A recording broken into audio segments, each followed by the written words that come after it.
Patay naman ang dalawang security guard matapos pagbabarilin sa Santa Rosa, Laguna. Posible raw na motibo sa krimen ang umano'y away kaugnay ng lupang binabantayan ng mga biktima. Nakatutok si Katina Son, exclusive.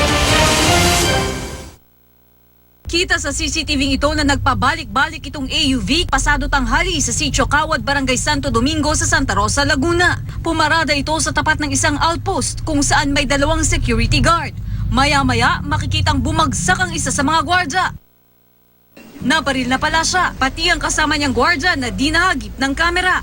Dead on the spot sina Benito Siton, 25 years old, at Nelson Ragine, 47 years old. Nagulat kami kasi biglang may pumutok, sunod-sunod, 4 na beses. May lalaki nga daw bumaba sa Toyota. Naglakad lang siya.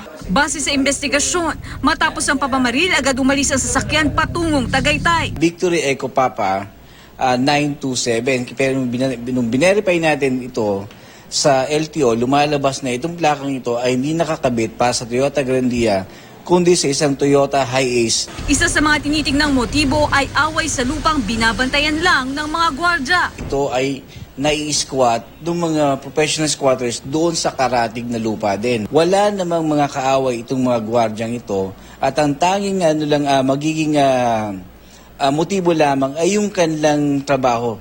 Katrina Son, nakatutok, 24 oras.